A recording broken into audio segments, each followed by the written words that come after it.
kalian nanti ke depannya itu, jangan kalian pikirkan kalau nggak ada nanti ikan asin udah ribut, udah nggak ada beras dari dulu. Jangankan ikan asin, beras kan kadang nggak ada. Nah, tapi namun kakek sama nenekmu itu. Maaf pemirsa, tadi kepotong sebentar ya, kepada kembali lagi ke pembahasan mengulik sejarah masa lalu agar kita kutip pelajarannya di masa kini. Ya, tadi gimana Mak? Tadi kan sudah membincangkan terkait dengan masa kecil yang sangat luar biasa, istilahnya perempuan tangguh di masa kecil itu sudah menjadi tulang punggung keluarga di masa bersama keluarganya di zaman dahulu, dan bahkan tidak malu gitu ya kan, istilahnya menampakkan diri untuk mencari sesuap nasi untuk keluarga gitu kan, istilahnya ya apa ya, hanya untuk membantu kedua orang tua. Nah, lalu kira-kira ya penasaran nggak ya dengan masa remajanya gitu kan, atau banyak nggak ya yang gebetannya yang mendekati, kira-kira gimana sampai menuju kepada pernikahan? Ada nggak kira-kira lika-liku asmara gitu ya kan, ataukah Mama sebagai bunga desa gitu kan menjadi rebutan para kumbang-kumbang di sana, lalu bagaimana cara menyikapinya seperti itu? Kalau tentang itu bisa lah dibilang, karena dulu kan orang kan belum banyak bisa dibilang arti bunga-bunga desa itu bukan karena cantiknya sebenarnya. Iya. Sekarang bunga desa kan cantiknya yang dianggap cantik bunga fisik desa. gitu ya. Nah, fisik. Kalau dulu enggak, siapa yang patuh sama orang tuanya, rajin kerja ke ladang, membantu orang tua gitu lah. Jadi istilahnya ada penggajah tadi bisa seiring dia, bukan cantiknya aja. Kalau jangan dulu dah, sekarang kan sebenarnya kalau bisa harus seperti itu, jangan cantik wajah aja yang dilihat. Sekarang isinya kan gitu. Makanya Ngak kan umur 17 tahun, Ngak kan udah ngerancang. Wow, 17 tahun udah menikah kan gitu. Saya 25 baru nikah.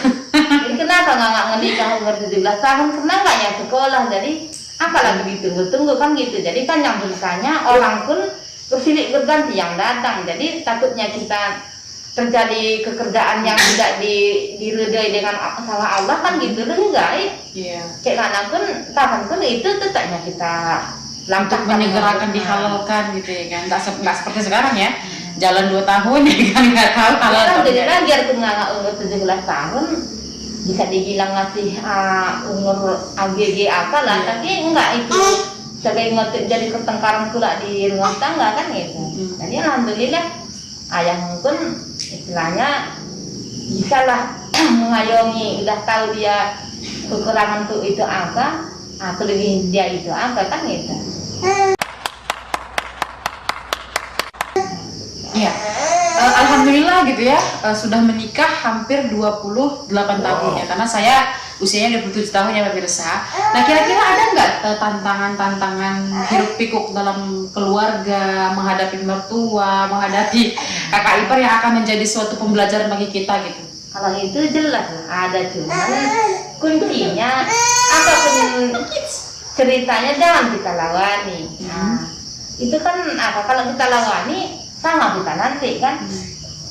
Dimanapun kerasa, siapapun kerasa dia pasti ada liku-liku kehidupannya seperti apa kan itu. Tapi karena cinta itu enggak cinta yang terpaksa dulu, masih manual ya dulu cintanya, karena nggak ada handphone, nggak ada apa kan gitu. Istilahnya kalau datang dia berjumpa, kalau enggaknya jangan sekarang. Jadi otomatis cinta itu enggak bisa terlarang istilahnya karena dia udah besar hatinya, bukan cinta direkayasa kan itu. Kalau mertua tadi apapun dia bilang contohnya wajar-wajar, siapa pula enggak apa. Jadi sekarang yang dia bilang itu sesuai kesalahan yang kita lakukan kan ini sekarang. Nah, kalau nggak sesuai jangan akan dilawanin.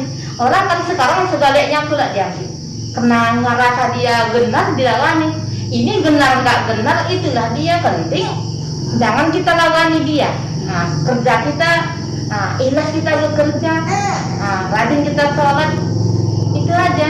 Jangan kita ganggu dia. Ini kan kadang banyakan gitu. Udah dia pasti mana-mana dia lagi yang tentang orang tuanya apa nggak sakit hati. Ini yang sakit hati mertua tadi mau senang jangan kayak mana, jangan dilangani itu aja. Nah, karena orang tua suami itu kan udah termasuk orang tua kita, kan kita lawani kan, sementara anaknya sayang sama kita kan itu. Makanya alhamdulillah kalau nggak kita lawani, Allah kan diberikan rezeki yang apa, yang berlimpah ruah kan itu. Iya. Kalau begitu otomatis ya akan bersinggungan nih dengan yang namanya ekonomi keluarga kan gitu. Istilahnya ayah dulu kan basically daripada pekerjaannya kan pertanian gitu ya kan. Terus mungkin orang anggapannya apa sih pertanian itu kan gitu. Terus ada juga sampingannya sebagai bagian daripada pemerintahan. Nah, bagaimana kira-kira perjalanan sifat daripada pekerjaan ayah sama mama hingga pada hari ini gitu? Kalau masalah pekerjaan sebenarnya, kalau dari dulu kalau ditanya pekerjaan ayah, sekarang mintang dia pakai kartu itu kan gitu. Mantang baru ngangkat kayu dia lihat di silang-silang itu kan, cuman ngangak itu aja. Mau kekan mau enggak kekan, ngangak enggak ini. Nah, kalau ada uangnya dikasihkan ke pajak, kalau enggak itu jadi problem. Mau dikasih uang mau enggak, pokoknya kalau mau ada makan dari rumah, ada beras dikasih uangnya gitu aja. Jadi alhamdulillah hari demi hari lahirlah kalian semua. Ada yang lahir di Besenjang sana, ada di ladang sebelah sana, orang rusak sangat itu sangat rusak di rumah yang samping guru itu kan. Jadi kandang ceritanya tahun 96 lahirlah adik Rifat kan, nanam jagung lah di lokasi ini, nanam nilan, nanam padi juga. Alhamdulillah kita 4 kali nanam padi, 5 kali luar zakat, karena 1 kali waktu kakak lahir 2 kali zakat itu 260 kali lah padi kita. Nah disitulah jadi makanya ditanya adik yang sering, jadi hasil ayah ini dari mana dulu mak bilang adik kan dari datang aku bilang hasil ayah ini biar tahu kalian sejarahnya. Tahun 96 aku ngangak operasi melahirkan adik Rifat kan, tanam jagung dia, tanam jagung, tanam nilang di bawahnya. Alhamdulillah di ini lokasinya sengkar rumah ini 3 kali panen kan, tetap lagi akan nilang itu. Jadi hasil nilang itu ngangak dulu enggak ngabuk-ngabuk ngas apa segala macam kan gitu. Jadi panjang ceritanya datang ayah simple ya, sederhana. Ada orang nanti nawarin kuburnya dibeli, jelas orangnya yang jual, jelas ukurannya. Jadi itulah aset-aset ayah yang sekarang, bukan uang dari mana, uang nilang lah dari lokasi inilah dulu tahun 97. Baru ini dah ngasih lagi di ladang di Besenjang Gunung itu kan, sampai ilmunya Eropa pun datang. Sekarang 1.300.000 lah 1 kilo. Jadi bohong itu kan udah tahu kita dominannya sampai berapa ratus juta kan itu. Jadi kadang-kadang kalau enggak mau ceritakan kayak gini, nanti kalian dari mana ya aset ayah ini gini banyaknya. Sementara ayah kesana kemari aja naik kereta, betul. Tapi orang yang disuruh kerja. Jadi disitulah kadang-kadang orang sebahagian melihat kurang ini. Ya, dia dari mana ada, di sana uangnya, contohnya. Sebahagian pasti ada kan gitu. Cuman dia nggak tahu, padahal kita udah gratiskan gigit nilang. 1 hari penuh di sana kita tanggung lagi nasi makannya siang. Kenapa orang itu ditanam juga? Enggak berhasil. Baru ada juga nenek ini ngaharaja kan dia nanam nilang kita itu dulu. Adalah kawannya beberapa orang. Dikasih ayah gigit sama dia, ditanamkan sendiri punya dia. Enggak bagus. Jadi apa dia bilang? Oh, kolan, gini rupanya nasib gini ya. Tapi kalau di ladang ku tanam nilang, bagus dia. Udah kau kasih gigit pun, ku tanam di ladangku, enggak mau bagus. Jadi kadang-kadang sebahagian orang, tak ada pun orang enggak bersenang hati sama ayah, enggak tergajarkan. Itu udah dari zaman-zaman udah ada, jangan sudah kalanya udah ada. Itu karena itu tadi. Kenapa dia kesana kemari aja? Bisa mendapatkan uang kan itu. Ya, maaf ya pemirsa, ada sedikit rewel debaynya karena baru bangun tidur terus diangkat tadi. Iya. Berarti sangat luar biasa ya perjuangan orang tua sebenarnya kan gitu. Artinya gimana nih? Kita nggak mau syuting lagi? Mau syuting nggak? Artinya perjuangan orang tua itu sangat luar biasa untuk anak-anaknya. Alhamdulillah hingga pada hari ini saya sebagai anak pertama gitu ya telah berhasil dihantarkan ya kedua orang tua saya sampai menuju kepada wisuda saya di dalam perkuliahan, dan hingga hari ini alhamdulillah sudah dikaruniai anak satu ya. Lalu bagaimana kira-kira istilahnya cara manajemen gitu, manajemen ayah sama mama terkait dengan pengelolaan harta, biar bagaimana harta itu menjadi berkah gitu kan, biar bagaimana harta itu menjadi istilahnya itu ya menjadi darah daging yang baik gitulah. Gimana kira? Caranya mengelola itu tadi gitu. Jelas ladangnya dulu, pastinya digelik kan gitu. Jelas tanangannya, jelas orang yang ngolah, jelas apanya kan itu kan biasa. Sama nenek Kan tua kali hampir tangan. sama nenek enggak.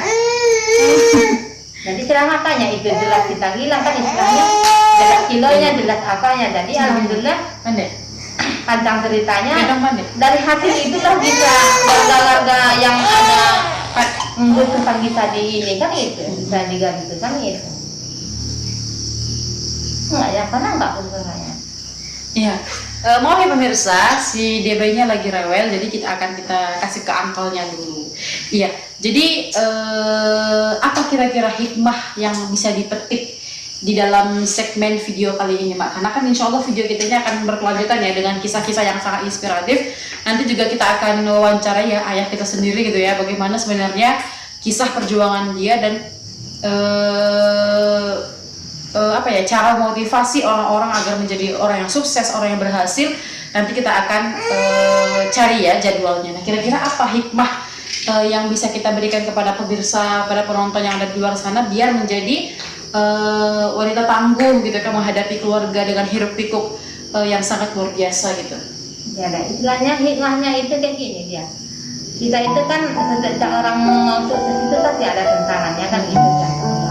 Sakit benganga ini segala macam, siapa-siapa pun kita yang sakit, namun masih ada kesempatan diberikan Allah, kesempatan untuk sembuh sampai hari ini kan gitu. Mudah-mudahan sampai kakek nenek bercucu berbuyut lah istilahnya kalau kita ditanya kan gitu. Jadi makanya harta itu istilahnya yang cara mengendalikannya ini yang paling apa kan gitu istilahnya gitu tadilah. Ada harta itu jangan kita anggap itu karena kekuatan kita. Kita tetap percaya bahwa harta yang ada itu datangnya daripada Allah kan gitu. Makanya inilah maksudnya perlu lihat apa kan, kalau susah itu harus bersabar kan gitu, kalau udah ada harus bersyukur kan gitu. Ya itu aja kira-kira. Ada lagi tambahan? Iya, karena waktu kita juga sudah di penghujung acara, ya insya Allah kita akan kembali lagi dengan pertanyaan-pertanyaan dan motivasi-motivasi yang lainnya. Bagaimana sih sebenarnya adik gitu. Oh iya, ngapain? Ya dia saya. Oh iya ya, jadi kan reporternya itu bukan saya aja, karena apa? Karena anak-anak yang di sini harus mempertanyakan. Kalau diberikan adik dua-duanya kan kita enak kita. Iya ya, jadi semuanya ya kan. Adik bersama dia karena adik sedang digana. Karena adik kami satu Ijul ya, Ijul pulang ya digana. ngapain? Jol di mana aja? Kapan?